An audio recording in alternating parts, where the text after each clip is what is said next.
Good afternoon and welcome to the UNSW Disability Innovation Institute's webinar on memorialisation and commemoration. I'm Jackie Leach-Scully, Professor of Bioethics and the Director of the UNSW Disability Innovation Institute. And I'd like to start in the traditional way by acknowledging the Bedegal people of the Eora Nation, who are the traditional custodians of the unceded land on which the UNSW Kensington campus sits, and the Camaragal people, the traditional custodians of the land where I currently am.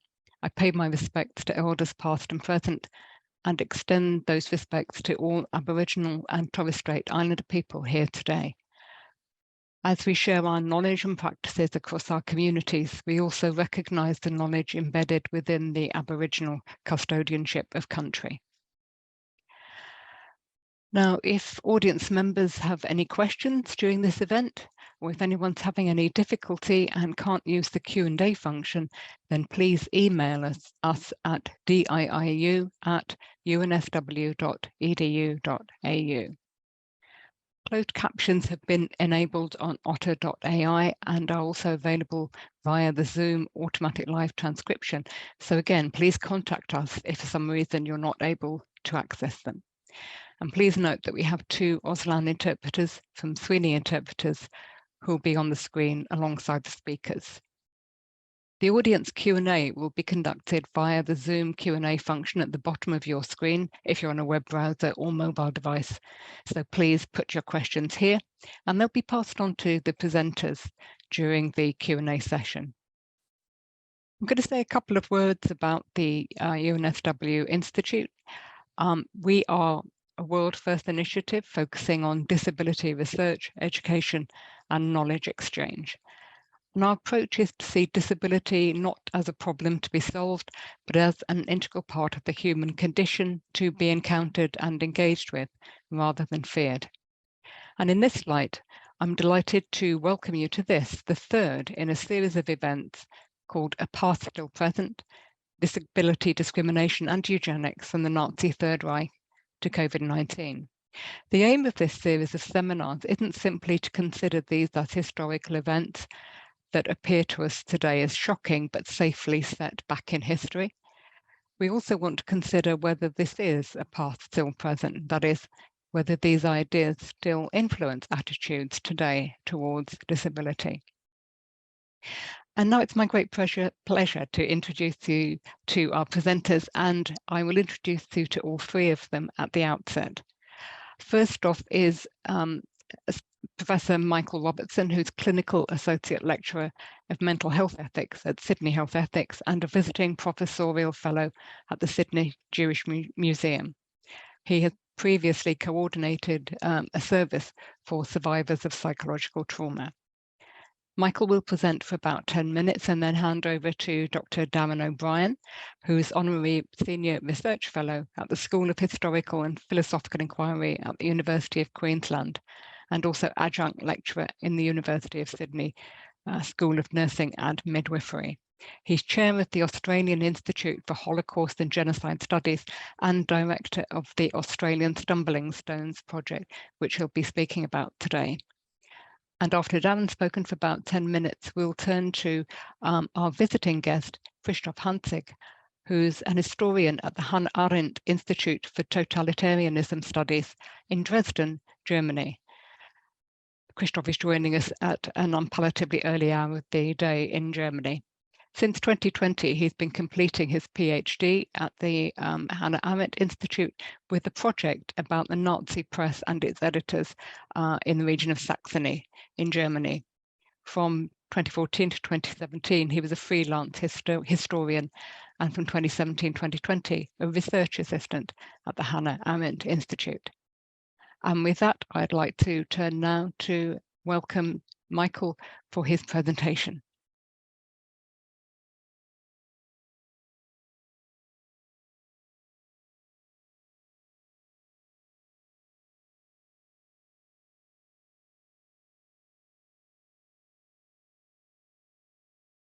Thank you very much, Jackie, and greetings from Guringai country on a very pleasant spring afternoon.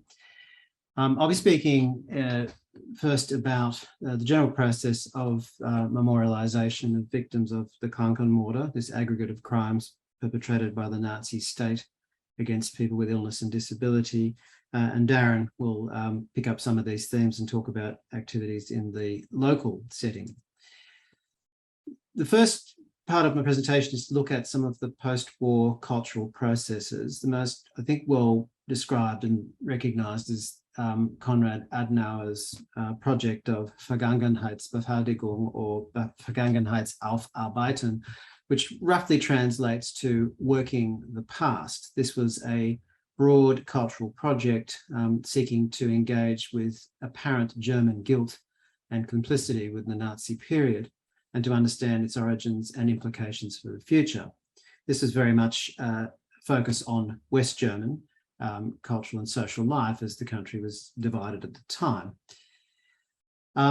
In more recent times, there's been a shift to what has been described in some circles as Erinnerungskultur, or the culture of memory, which seems to integrate not just the Nazi period, but other aspects of late 20th century German history, including the GDR period, the displacement of Germans from their sort of lands as the advancing Soviet army, as well as a re-examination of the German experience during the Second World War.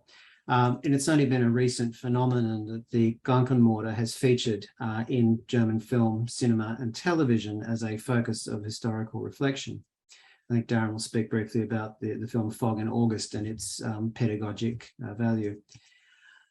Now, as I said earlier, the Adenauer project very much applied to the Federal Republic. There appeared to be this distinction between the West and East German governments about the views of the Nazi period.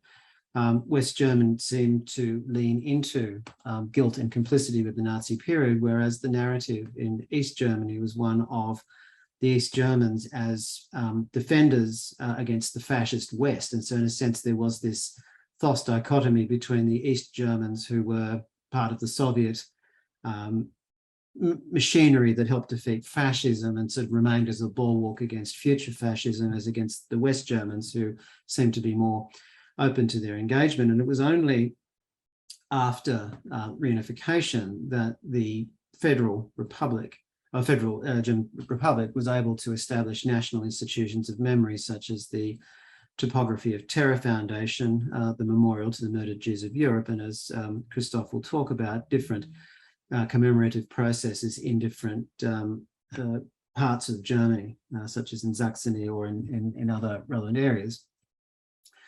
The other element of post-war engagement with the Nazi period was a series of juridical processes that began during the Nuremberg trials, and with the Krankenmorde, a very brief consideration of the crimes of the Krankenmorde in the so-called doctor's trial in Nuremberg from 46 to 47.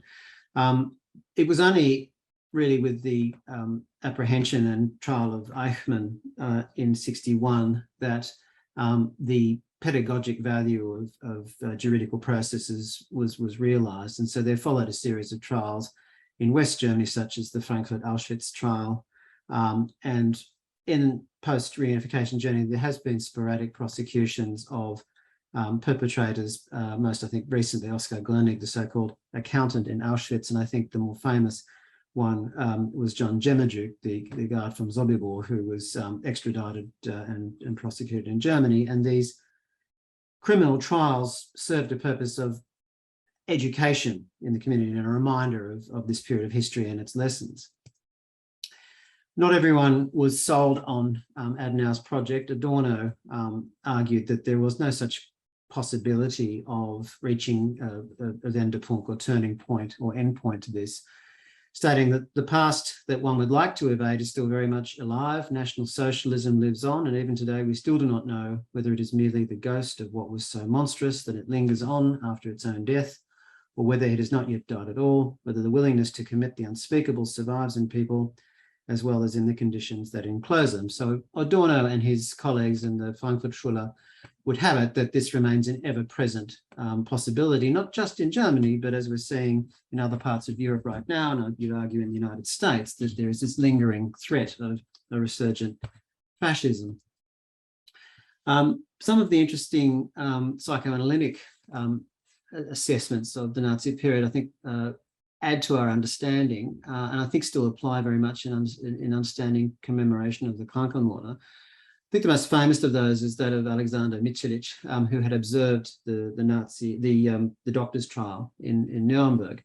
And he formulated this concept of the inability to mourn, which in essence was the inhibition of the psychological internalization of guilt and responsibility for the Nazi period. So for Mitscherlich saying that if for the German people, I suppose the metaphor of the individual, if they were to psychologically internalize the guilt and responsibility for the Nazi period, it would be so destructive to the psyche that they couldn't survive. And so there was this inhibition of this process of mourning, and therefore an inhibition of empathy for victims of the Nazi period, which leads to what Mitscherlich described as a conspiracy of silence. And this was evident in the literature looking at the children of perpetrators or the descendants of perpetrators. And this is one that's been explored in several films, such as Hitler's Children, and there have been other films about the children of perpetrators. The main sort of themes that come from this, and I think also applicable to Krankenmorde, is a trauma that is too painful to talk about, that is essentially effaced from normalized discourse. And one would argue that mid-century Germany saw this process of denial and effacement of this past. There is an analogous experience with the inability to grieve openly during the AIDS epidemic in the 80s, the sort of concept of shameful death and shameful grief. There are also pathological processes in families, such as the double wall phenomenon, which interrogates the idea of the psychological defenses of the perpetrator, but also the psychological defenses of the child, who cannot engage with the potential guilt or complicity of their father or grandfather in these crimes. And this leads to unusual psychological defense mechanisms applied to cope with this intrapsychic conflict, such as pseudo-identification with the victim. In the film Hitler's Children, Himmler's niece is interviewed, and she goes to the extent of marrying an Israeli man, almost in an act of performative contrition. Of course, the marriage is a disaster because it was very much based on the wrong psychological grounds. In terms of specific engagement with the German medical profession, and to a lesser degree the Austrian medical profession, and their complicity with the crimes in the Nazi period, this was a recent phenomenon. And from the point of view of the Krankenmorde, the first engagement of, say, the German Psychiatric Association was led by their president, Professor Frank Schnieder, who at the time I think was in Aachen. Schnieder led a process akin to Adenauer's Vergangenheitsbewältigung, in which the DGPPN, the German Psychiatric and Neurological Association, commissioned an independent historical review of that period, leading to the development of this exhibition, which showed throughout Germany and also internationally, including an exhibition in Sydney, and Darren will speak about the experience in Brisbane.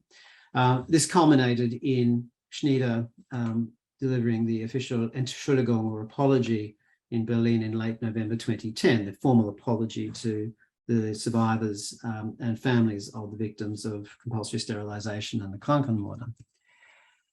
So just to set the scene for the next part of the talk, and hopefully Christoph can help clarify this a little. There seem to be three categories of German memorials: a Denkmal, which functions essentially as a monument, and there is distinction between a Denkmal and a Mahnmal. A Mahnmal coming from the term mahnen, meaning to admonish or punish. And it's possible that a Mahnmal is meant to be a reminder of a tragedy and a warning about the future. And the other category of memorial relevant here is the Gedenkstätte, which is essentially a memorial situated on the specific site of an event or a crime. So to give an example, a Denkmal might be the memorial to the murdered Jews of Europe, although I would argue that's more of a mahnmal, but perhaps Christoph can elaborate in his presentation. An example of a mahnmal is the statue from Käthe Kollwitz in the Neuerwache on the Unter den Linden, which is, I think, relates to the death of German soldiers in the First World War, but is a general acknowledgement of bereavement and tragedy in all war, the victims of war.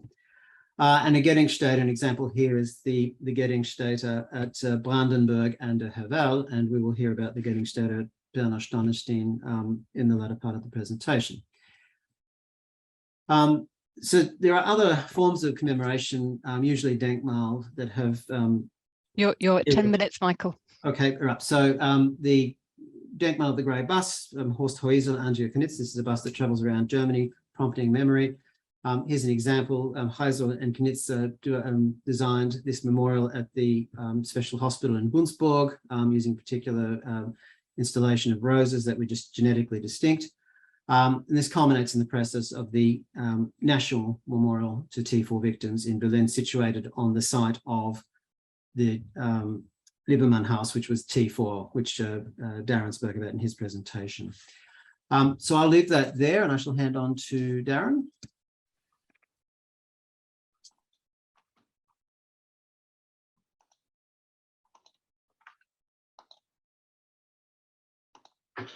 Thanks very much, Michael, and everybody. So I'm just following on from Michael. So the society, the German Psychiatric Society exhibition featured in about 8 different countries, I think, and Michael and Wena were instrumental in bringing that to Sydney and Melbourne. And then I brought it up to Brisbane last year.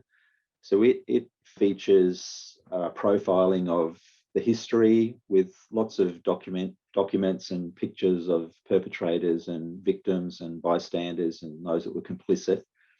And I ran that here at the Queensland Museum and then at the hospital. So I kind of tried to bring it out of museums especially and bring it more into current medical, current public arenas. And I just wanted you to focus on, so this side here features a lot of imagery of victims. Ernst Losser, who was highly profiled in the exhibition, and the nurse here, Pauline Nessler, who murdered him with an injection of morphine and scopolamine. Because I'll talk of him further on. So we combined our exhibition with lectures and the film, and this film is based on Ernst Losser to a large degree. And Michael also spoke on ethics. These are screenshots from the actual film, and if you haven't seen it, Fog in August, I do encourage you to take a look. It's very good in terms of historical representation of beds and buildings and thought and ideas and the experience of Ernst Losser there and the nurses that were involved in the killing of these children.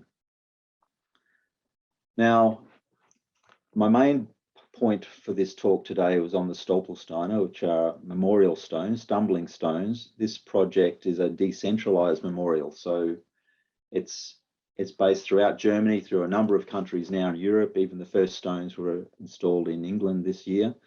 These are little brass stones, as you can see there on the right. This one is to Ernst Losser, and they're concreted into the pavement of where this person last lived. And you're walking along the street and you stumble upon these things and you take a look, and it links that person's past with the present.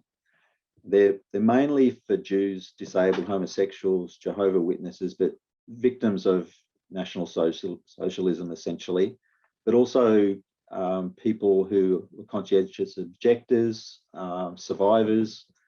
And there's 2 main variations. One is the stone itself, which is quite small. So you can see there Gunter Demnig on the bottom left installing the stones, but then there's also a threshold, which is slightly longer. And this is for multiple victims. So each stone is meant to represent one victim. And what's happened is these have been appended or connected with the centralized memorial. So this is a Facebook post from Berlin Memorial to T4 that Michael just showed slides about, but it's linking in victims and their stones associated with them. So it's kind of a merging of centralized and decentralized memorial. And also other organizations, other state archives are incorporating biographies of victims more and more. Now, I've brought this concept to Australia, and I've been in consultation with Gunther for many years and the team there with Ann Thomas and Michael, and I see a lot of synergy and this coming to terms with the past in Australia. And I've introduced this here, our own Stumbling Stone project, with their consent and with the consent and agreement of increasing numbers of Aboriginal and Torres Strait Islander groups that I'm working with, government departments. So these are the first few that I've actually made, and I'm getting very close now to the very first install. I've got another meeting with the Moreton Bay Regional Council. So I've made these ones, and you can follow these stories. If you do a quick Google search on Little George and Young Jemmy in Hawkesbury, you'll find the complete story about this, that instance. I've been researching this Harry Pring especially, who was quite unknown in Brisbane. He was murdered only 8 minutes from where I live. That's the main reason I selected him. We have a map where the pins represent where the place is that person's stone is actually located, with the document collection. So this is a stolen man, his Aboriginal identity card. His great-grandson has participated in this. He's very open and willing and wants this information made public. Queensland State Archives, Community and Personal Histories Department. And these are just slides of where I was placing it. So this is the front gates to Normanby Station, where this man originally lived. And Normanby Station originally was a huge expanse of space, but in more recent years, obviously the developers have moved in and land has been sold off. So this is the old homestead that was built back in the 1860s. There's a picture up there, top right. And those gates I just showed you are here. There's a school across the road.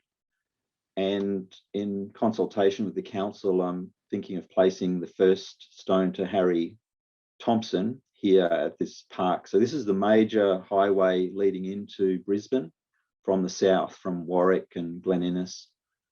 And it's a major stopover, but the children from this school will be able to learn about Harry Thompson and walk from the school to here. And what happens in Germany is commemoration ceremonies are held there on Kristallnacht on the 9th, 10th of November each year.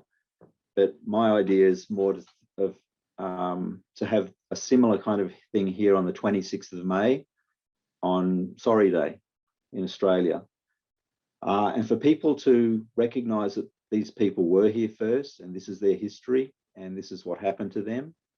And you'll be able to stand at that particular stone on that particular street and be able to search and look at those documents that are related to that particular person. So thank you very much for inviting me. I'll hand over to Christoph. Yeah, thank you for the invitation. And just share my screen.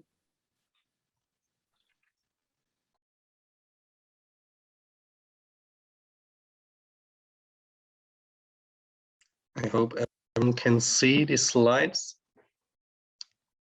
Just from the beginning. So there's a nice a British historian always starts with a joke. A German historian always starts with an apology. So that's why I'm starting with an apology. I will stick to my script, and because it's too early to speak in a foreign language, free speech here in Dresden right now. I would like to divide my talk into two parts. First, I will briefly explain the crime that happened in Pirna Sonnenstein and Großschweidnitz were commemorated in decades after the war. In this part, I will focus on the educational work in the memorials, especially related to disability rights. Some facts, the screens. After more than 125 years existing, the Pirna Sonnenstein Psychiatric Hospital was closed after the beginning of the Second World War in 1939. In spring of 1940, the T4 headquarters decided to set up a killing facility on part of the former asylum. The first killing took place at the end of June in 1940 in the gas chamber built into the basement. By August 24th of 1941, almost 15,000 people were murdered. Among them were more than 1,000 concentration camp inmates from the Buchenwald, Sachsenhausen, and Auschwitz concentration camps, the so-called special treatment, Sonderbehandlung 14F13. The gas chamber, the crematories, and other traces of the killing center were dismantled in the summer of 1942, and the buildings were subsequently used as a military hospital for the Wehrmacht. Schweidnitz State Hospital served as a transfer institution for Pirna Sonnenstein in 1940-1941. More than 2,000 patients were transferred to their deaths from Großschweidnitz. But already since the beginning of the war, doctors in the hospital killed patients themselves through overdose medication. In addition, there were a systematic malnutrition which led to the death of patients by starvation. These processes became more radical after the end of T4 murders, and especially since 1943. In December of 1943, the children's ward from Leipzig-Dösen came to Großschweidnitz after heavy air raids on the city. Over 500 patients under the age of 18 died in the institution by the end of the war. The majority after 1943 in the children's euthanasia. Also more than 70 forced laborers with mental disorders died in the institution. In total, about 5,500 people lost their lives in Großschweidnitz during the war. After the Second World War, Soviet and German prosecutors began investigating the euthanasia crimes in Saxony. The investigations eventually led to the Dresden euthanasia trial in 1947, in which a total of 15 doctors and nurses from Pirna and Großschweidnitz were charged. The trial ended with 4 death sentences, 8 prison sentences ranging from 3 years to life, and 3 acquittals. Pirna Sonnenstein never hosted a psychiatric institution again. A psychiatric hospital still exists today. Now some words to the development of the local commemoration in both places. During the era of the German Democratic Republic, an industrial complex was located at Pirna Sonnenstein. In 1923, a small commemorative plaque containing information about crimes perpetrated was installed about 500 meters from the site of the killing facility at the foot of the Sonnenstein Castle. It's just set in memory to the victims of fascist crime committed in the former psychiatric hospital on the territory of Pirna Sonnenstein 1940-1941. So no word about who was killed there, who made a record.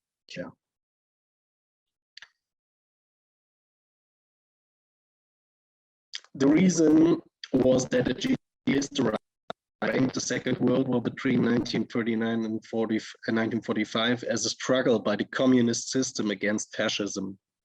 This meant that the other victims of the Nazi regimes, Jewish, Sinti and Roma people, people with disability, were not acknowledged by the state the same way. It took 1989 for the first small exhibition by the West Berlin historian Götz Ali to be shown in Pirna. A registered society was founded in 1991 after the German reunification. Over the next decade, the Saxon state government did the society's research of this led to the development and design for a permanent exhibition on the site of the former killing facility. In 1999, the site became part of the Saxon Memorial Foundation, and 1 year later the memorial was. The memorial at Pirna is divided into two conceptual components: the physical site and remaining structures of the killing facility are in the cellar rooms of the building. Short explanatory texts outline the former function of each of the rooms. Where possible, artifacts and personal belongings of the victims are used to connect a visitor to the killing process. Feasible, the structural remains are exposed. You see an example. In the former waiting room, there are 22 facial images and brief biographies of victims, illustrating the individuality and diversity of France.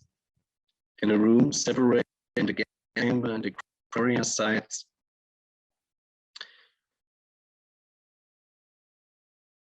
sorry, I lost the line. In a room separate from the gas chamber and the crematoria sites, there are 3 glass panels listing the names of the confirmed victims. Second part is the attic floor above the former killing complex houses the permanent exhibition of the memorial. In the exhibition slide, text-based narrative history with numerous images of documents and other pictures. Starting with the history of the founding in 1811 of Thomas Unstein Asylum, visitors guided a session of human rights abuse and the exclusion of people living with illnesses from society.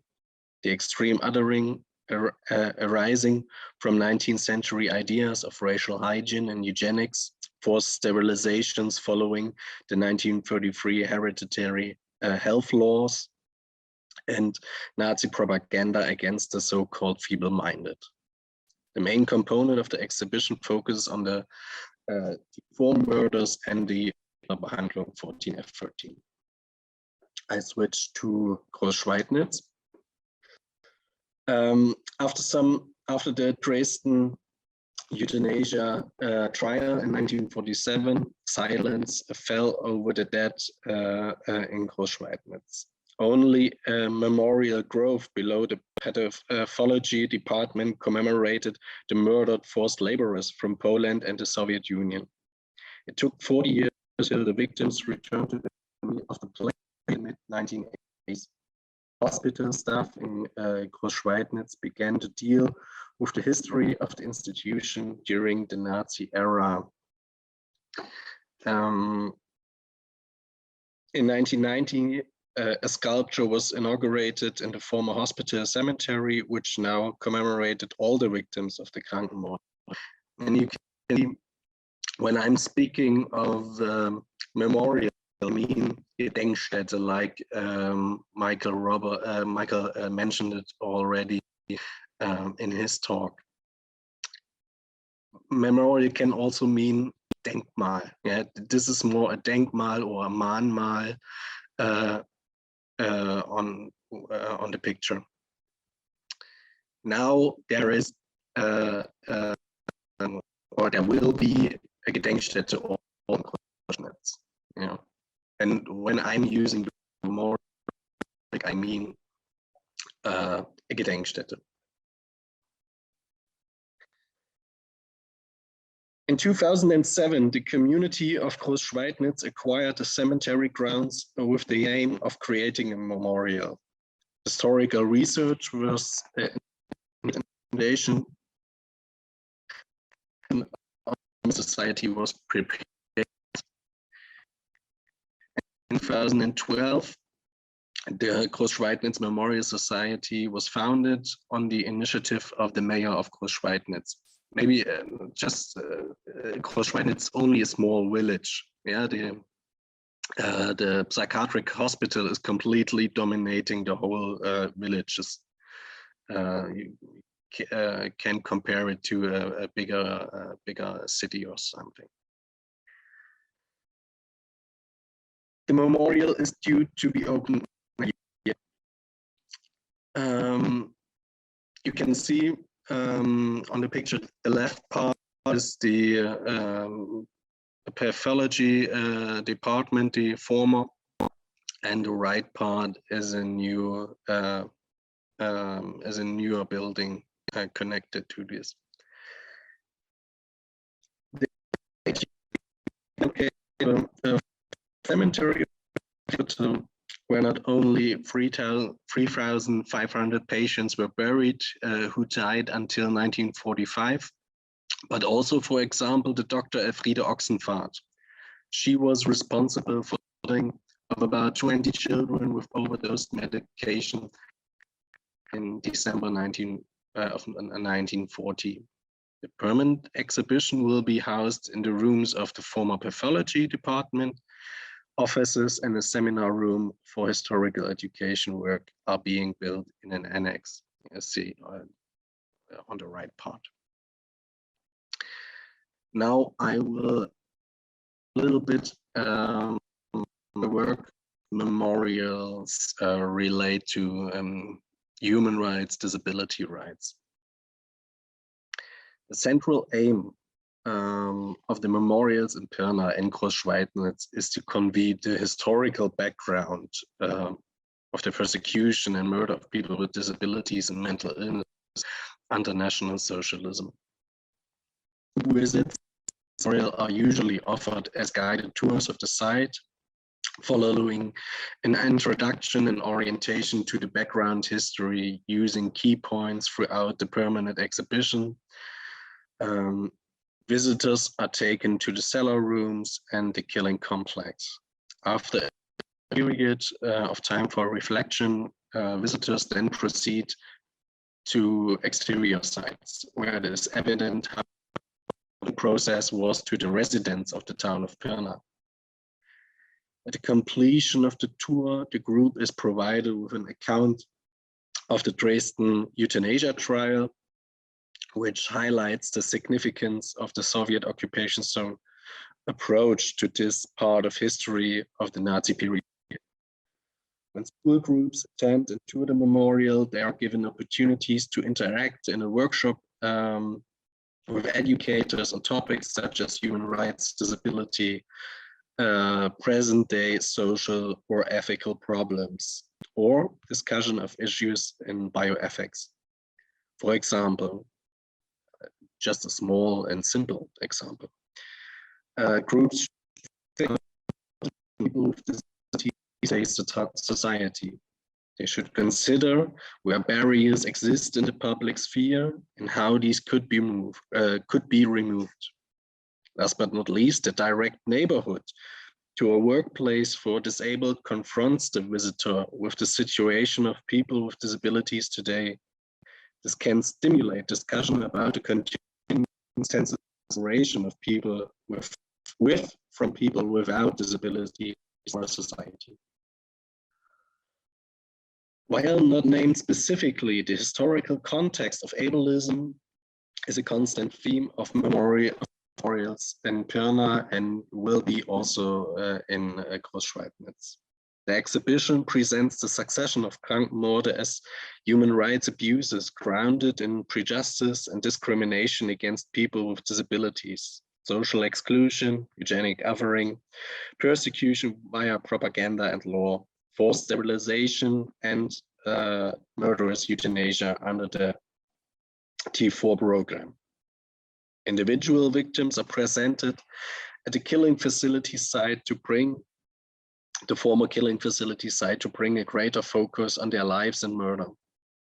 Moving through the site and exhibition, current day visitors have opportunities to specifically engage with guides and educators on historical and contemporary human rights and disability topics. The site itself also enables visitors to reflect on the proximity of the local township to the enactment of these crimes, which raises additional challenging questions about individual and societal prejudices and responsibilities. The development of the Pirna Sonnenstein a memorial provides an example of the important influence of political factors in the evolution of such memorials and the recognition and rights of people with disabilities. Excluded from the GDR's communist-focused representation of the crimes of the Nazi regime, acknowledgements of Krankmorde victims and other persecuted people with disabilities was delayed by the local politics, as well as the more global and pervasive discrimination that advocates continue to challenge.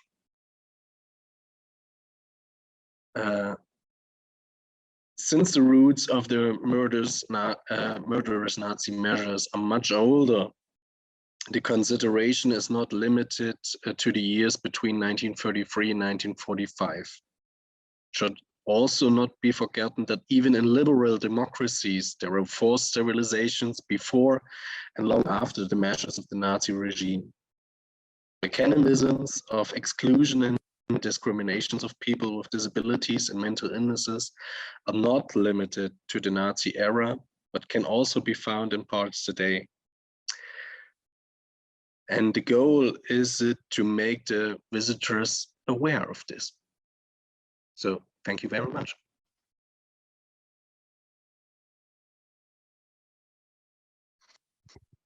Thank you very much, Christoph, for your contribution there, and also Michael and Darren for previously. So we have a little bit of time for questions and discussion. And I have a couple of questions already here, and I encourage our audience to put any more in the Q&A if they have one. I think to Darren and to Christoph, can you do you have a sense of whether there is a lot of resistance to the establishment of these memorials? I mean, I'm thinking of, say, in Germany, where, as I've mentioned, to you, Christoph, I used to live in Dresden as well, and was on a street called Bayreutherstraße, which is quite near the university.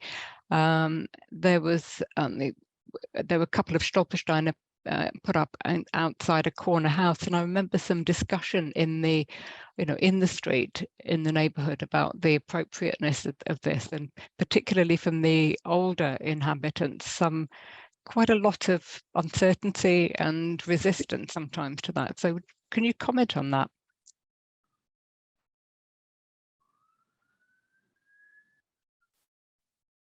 Darren, do you want to start?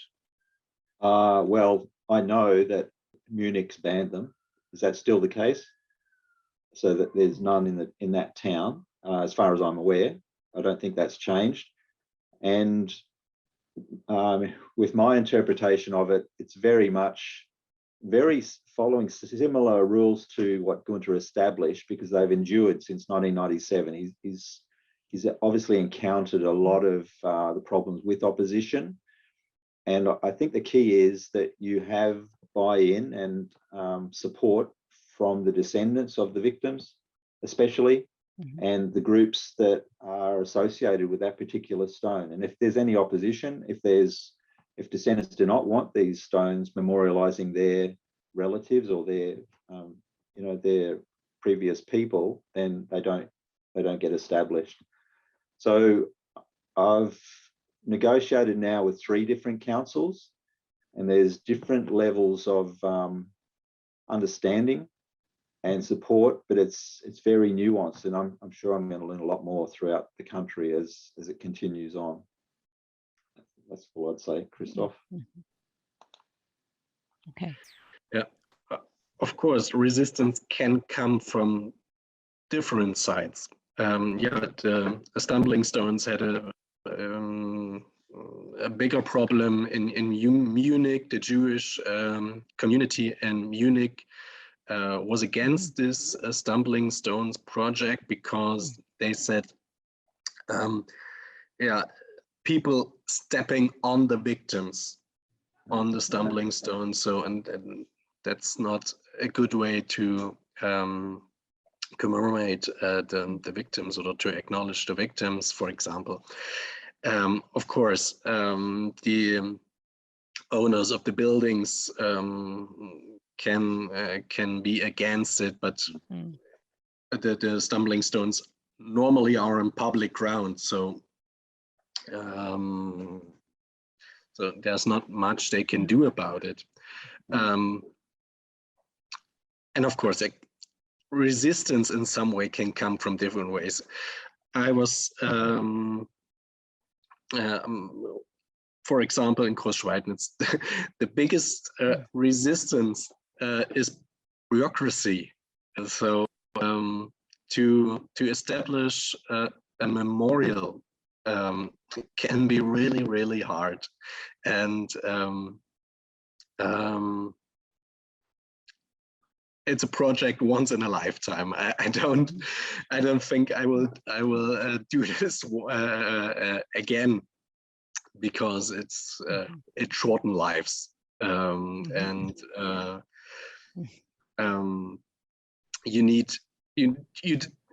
you don't just need a historian who researches history. You need the community.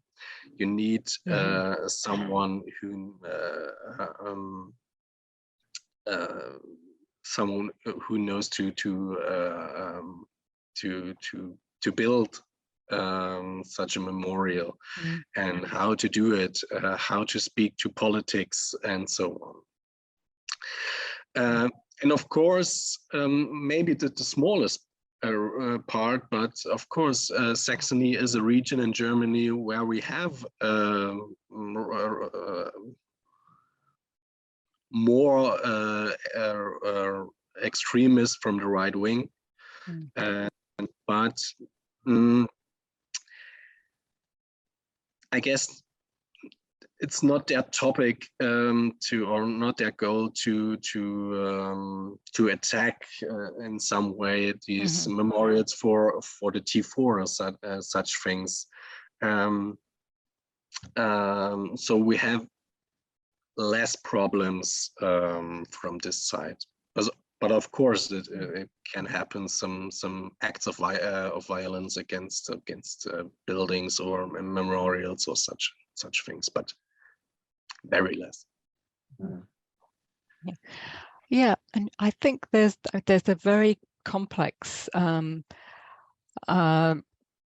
mesh of things going on in these situations. And one of the things that struck me as you were talking, as Michael and Darren, and then you, Christoph, was speaking about that, the recent history of not so much the history of the events, but the history of the memorialization and the recognition of, in a way, different sets of victims being recognized and legitimated as being, genuine victims. And I know, maybe Michael, you could say something about this. I know there were some issues to do with the compensation of victims after the end of the Second World War in Germany, and controversy around compensation of families of people with disabilities as opposed to other groups who had been who had suffered. And there was sort of a sense that maybe families of people with disabilities were not as legitimate victims and were not worthy of compensation. Yeah, there's we cover a bit of that history in our book about the processes from, say, the immediate post-war period.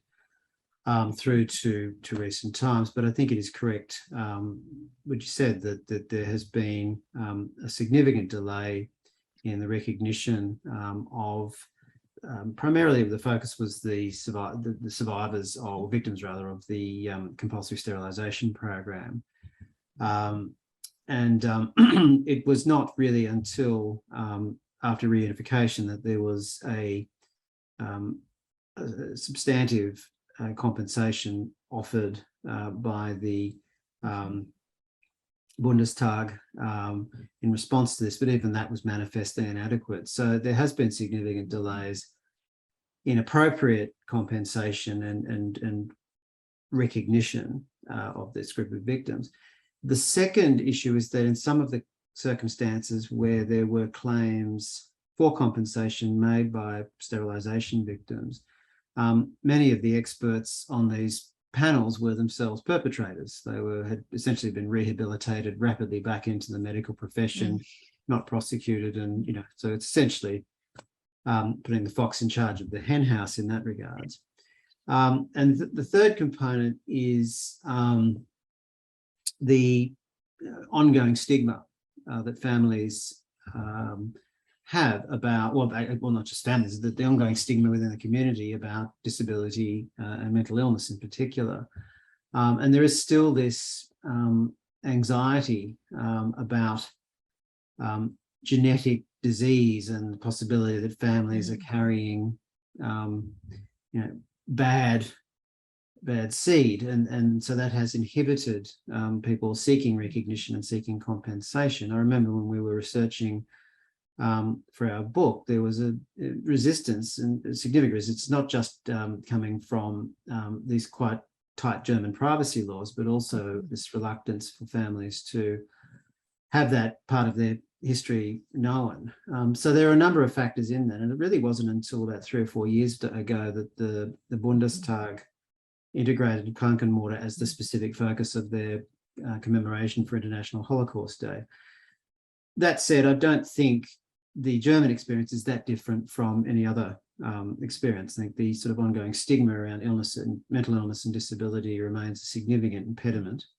I think we have made some strides, but I still think that there has it is understandable, the delay is understandable in terms of just a sort of, I suppose, almost universal sense of stigma around this process.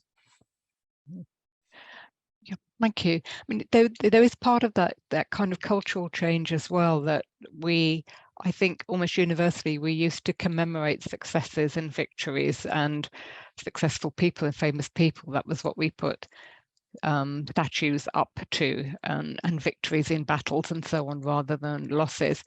And it's quite a change to be materially commemorating atrocities, I guess, and particularly post-war in different ways. I mean, how much do you find, anyone can answer this one, how much, this is a question that's come in, how much do you find that people generally want, there's an argument for, let's just draw a line under this and stop kind of rehashing something which is now past and can't help the people who have suffered? Does that come up? Christoph, I think you want to have a start at that one? Yeah, of course. This is also in Germany a discussion since 1946. Yeah, to end the discussion about National Socialism and so on. And of course, this is also a reaction today if you speak about this time. So now it's nearly 80 years since the end of the war. It's enough. Yeah, we don't need to talk about this every day. But that's just one part of society. The other part are very active on commemorating this time again and again, and we saw it in different occasion where the state authorities thought, okay, we are researching our history. So the foreign, Ministry of Foreign Affairs, for example, was the first to research the history of the own house in National Socialism and afterwards. Yeah. And this started a series of similar works about other departments. And of course, every institution, every museum has to deal with their past. And in East Germany, we have the situation where we have to handle with two dictatorships, different dictatorships.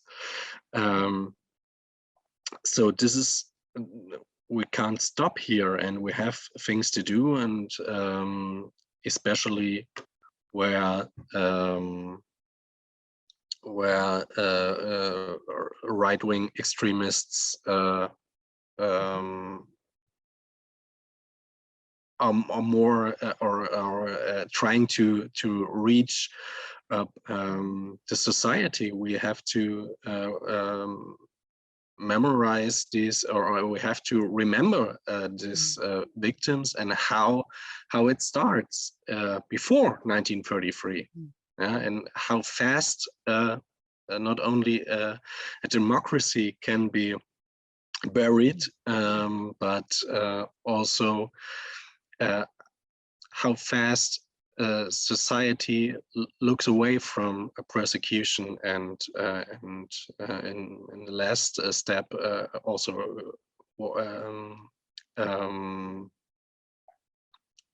committing crimes, or many people committing crimes on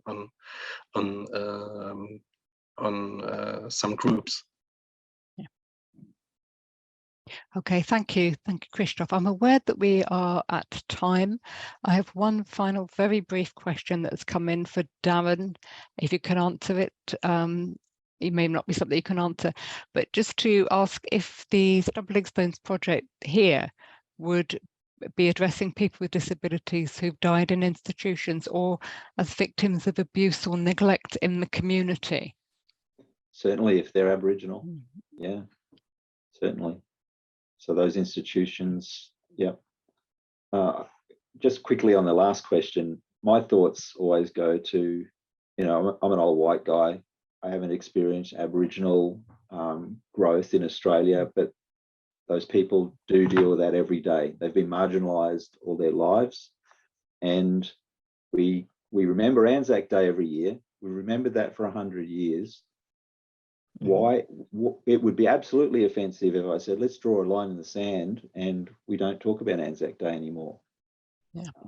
So to me, there's this moral inequivalency. This is still our history, our Australian history. And this is just a little token. So Harry Pring was murdered 160 years ago. Nobody's ever written on this person before. Even the Gubbi Gubbi people didn't know who he was when I went to them to talk to them about him. So we've got a lot to do in this country. I talked about William Lunny in my last talk, where Crowther became Premier of Tasmania in Hobart.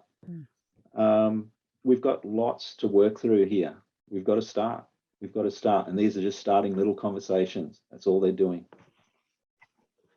Thank you so much, Darren. And I hope, and we all hope, that the DIIU's seminar series is also part of that beginning of a conversation and a beginning of what I always remember in German we used to call the Auseinandersetzung, the engagement with these issues and these difficult questions.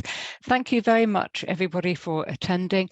And remember that this has been recorded, and as usual with all of our public events, a recording will be available on our website for those of you who would like to see it again, or those who haven't been able to be present for it in real time. Thank you again to our speakers, and we hope to see you all for the next event in this series. Thanks very much.